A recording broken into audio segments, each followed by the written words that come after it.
রাজীবের দেরি হওয়ায় ভিলেন হলেন ডিপজল। ইয়েস বন্ধুরা, কেমন আছেন সবাই? আশা করি অনেক অনেক ভালো আছেন। তো বন্ধুরা, চলে এসেছি আপনাদের মাঝে নতুন আরেকটি রিঅ্যাকশন ভিডিও নিয়ে। এবং আমি মনে করি আমার প্রথম কথায় আপনারা বুঝে গিয়েছেন যে আজকে আসলে আমি কোন ভিডিওটি রিঅ্যাকশন করতেছি।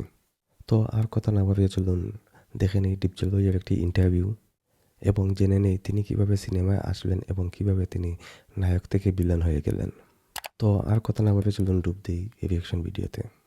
তুমি ভাগের মুখে পড়েছ, বড়ই ভুল করেছ।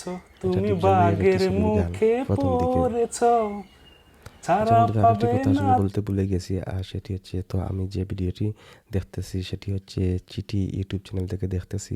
আর উনি আমাদের সিনেমা নিয়ে অনেক কাজ করেন, সবসময় এইসব বিষয়ে আসলে তিনি ভিডিও দেন এবং আমরা সেটা দেখি। তো আসলে আমি যে ভিডিওটি রিঅ্যাকশন করতেছি তার লিঙ্ক ডিসক্রিপশন বক্সে দিয়ে দিব, আপনারা চাইলে সেখান থেকে দেখে নিতে পারেন। আর ওনার নাম হচ্ছে হাসান সাইদুল।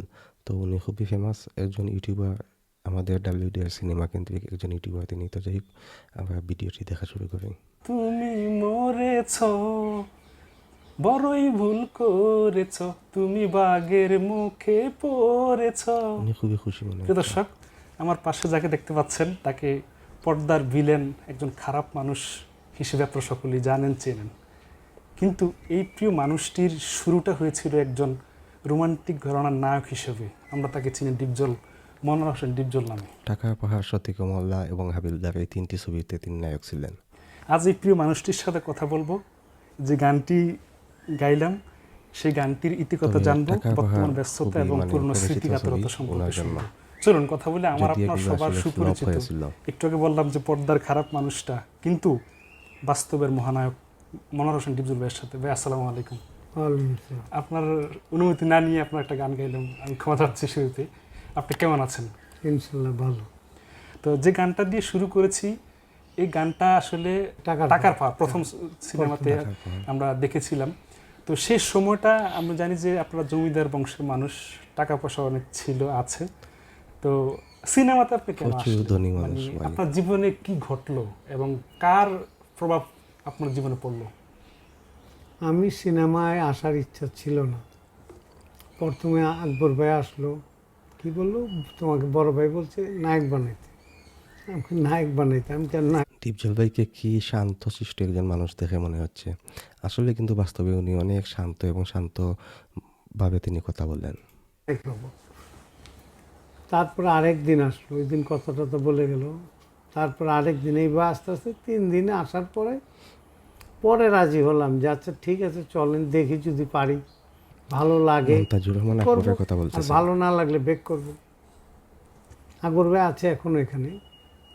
আচ্ছা, তো পরবর্তীতে যখন আপনি ক্যামেরার সামনে আসলেন, মানে কি মনে হলো আপনার? মানে এটা কি ক্যামেরার সামনে যখন আসছি, আমি অ্যাকচুয়ালি বাস্তব, আমি ন্যাচারাল অভিনয় করি, ন্যাচারাল কাজ করার পছন্দ করি। আর্টিফিশিয়াল ধাও মাও চিল্লাচিল্লি ওইসব বুঝিও না, আমি ন্যাচারাল কোন একজন সাংবাদিক তিনি বলেছিলেন, সিনেমার গবেষক, তিনি বলেছিলেন যে আসলে ডিপজল আসলে কোনো অভিনয়ই করেন না। তিনি আসলে তার যে লাইফ স্টাইল আছে সেটাই আসলে ক্যামেরার সামনে তিনি একদম ন্যাচারালভাবে সেটাই করতেন। তার শুধু এই অ্যাক্টিভিটিসটাই তিনি আসলে তুলে ধরতেন তার মতো করে। এটাই আসলে তিনি একই ধাঁচের অভিনয় করে গিয়েছেন, যদিও সেগুলো দর্শক কিন্তু গ্রহণ করেছিল এবং তিনি অনেক জনপ্রিয় হয়ে গিয়েছিলেন। যেভাবে মানুষ চলাফেরা করে ওইটাই করি, ওইটাই দর্শকের ভালো লাগছে, আজকে ওইটা দিয়ে আসলে এখন এই কথা কাজ সত্যতা করে পেয়েছি। যাচ্ছে। আচ্ছা, ওই সময়টা আসলে চলচ্চিত্রের একটা স্বর্ণালী সময় বলা হয়েছিল, সেখানে আপনার নায়ক হিসেবে আবির্ভাব করেছিলেন। ওই সময় আর বর্তমান সময়টাকে কিভাবে পার্থক্য করবেন?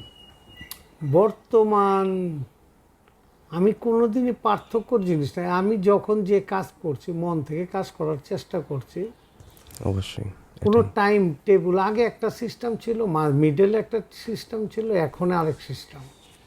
কারণ আগের মেয়ে ছিল যারাই কাজ করছে, আমি ধরেন পূর্ণিমা, উপবিশ্বাস, ডিপজল ভাইয়ের কথাগুলো শুনবেন, খুবই সুন্দর লাগে ওনার আসলে উচ্চারণ এবং বাচনভঙ্গি, বিশেষ করে উচ্চারণটা। যেমন উনি সিনেমাকে সিনেমা বললেন, তারপরে এই যে মেয়ে ছেলে বললেন, মেয়ে ছেলে বুঝতে পারতেছেন, কি বলবো, এটা কিভাবে বুঝাবো, যে ছেলে মেয়ে যারা আছে তখনকার সময় নায়ক নায়িকা যারা ছিলেন, এটাই উনি উনি খুবই সুন্দরভাবে ওনার আঞ্চলিক ভাষায় কথা বলেন, ঢাকাইয়া ভাষায়। করছি কোনো টাইম টেবিল, আগে একটা সিস্টেম ছিল, মিডলে একটা খুবই আসলে সিস্টেম ছিল, এখন ইজি আরেক একজন সিস্টেম। মানুষ। কারণ আগের মেয়ে ছিল যারাই কাজ করছে, আমি ধরেন পূর্ণিমা, অপবিশ্বাস, আরও যারা যারা কাজ করছে ওই টাইমের একটা চ্যাপ্টার চলে গেছে। তার আগে যখন অভিনয় করেছি, শাবানা ম্যাডাম, অসীম ভাই, পারভেজ সাহেব ভাই, তারপরে ফারুক মামু, তারা এক সময় কাজ করছে, ওইটা এক ভিন্ন ফারুক মামু। জসিম ভাই। এখন আবার হয়ে পড়ছে অন টাইম, কেউ একটা জিনিস ধরে রাখবে, ধরে রাখার চেষ্টা করে না। কারণ প্রথম কথা হইলো, ফিল্ম করতে হইলে ধৈর্য ধরতে হইব, Right. ধৈর্য না ধরলে ফিল্ম করে খাইতে পারবে না। রাইট। কারণ যদি পড়ে যায় তো পড়েই গেল, ওঠা আর কঠিন হয়ে যাবে। প্রথম ছবি যে করবে একবার তার পড়ে ধৈর্য গেলে। ধরতে হবে, যে আমি এই ছবিটা রিলিজ হব, দেখব কি যায়, কি অবস্থায়, দেন আর একটা ছবির কাজ করব। আমরা কি করি, এক ছবি ধরলাম, পরবর্তী একজন এলো, ভাই আপনার নায়িকা বানাবো, হ্যাঁ চলেন গেল, চলে কোনো গল্প শুনলো না, কিছু বুঝলো। হিরো খুবই আসলো, ভাই গুরুত্বপূর্ণ আপনার হিরো কথা। বানাবো, চলেন, হয়ে গেল হিরো। হিরো এত সহজ না, হিরোইন এত সহজ না, একটা যুগ লাগে হিরোইন হইতে পারে এক ছবিতে, একটা হিরো হইতে একটা যুগ লাগে। এটা আমরা দেখেছি। তো কথা ওইটা না, কথা হইলো ধৈর্যই মেয়া ফলে। ধৈর্য করলে আপনি অনেক কিছু করতে পারবেন, যার ধৈর্য নেই তার কিছুই নেই। আপনার সময়ে প্রথম মানে আপনার মাধ্যমে আবির্ভাব ঘটে আমাদের সবার প্রিয় আসলাম তালুকদার মান্না ভাই, যাকে মান্না হিসেবে উপস্থাপন আপনি করিয়েছেন। মানে যুগটা এবং আগে ছিল নির্মাতা এবং প্রযোজক জুটি, যেটা আপনি বানিয়েছেন, অনেক ছবির নাম বলতে পারি। সেই সময়টা মানে এই যে ধারণ করা, মান্নার আমার প্রথম ছবি, এবং মান্না ওই ছবিতেই মান্না হয়েছে। মান্না হয়েছে আসলাম তালুকদার থেকে। আসলাম তালুকদার না, ওই ছবি হলো তেজি, না, আসলাম তালুকদার তার নাম থেকে মান্না ওর হয়েছে। নাম থেকে, হ্যাঁ।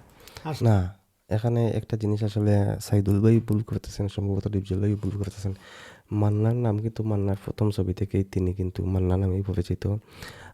যেটা বলতে পারেন যে নায়ক হিসাবে তেজি করার আগে আসলে তার এতটা ছিল না, চাহিদা ছিল না। তেজি করার পরে কিন্তু উনি মানে খুব মানে ভালো একটা অবস্থানে চলে আসেন এবং হিট নায়কের তালিকায় আসলে তিনি চলে আসেন। এর আগে কিন্তু তিনি স্ট্রাগল করতেছিলেন।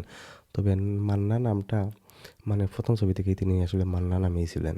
আসলাম তালুকদার তো ওনার মেইন নাম, সিনেমার নাম হচ্ছে মান্না। কিন্তু মানে তেজি থেকে না, তার আগ থেকেই মানে প্রথম থেকে আসলে মান্না ভাইয়ের নাম মান্না।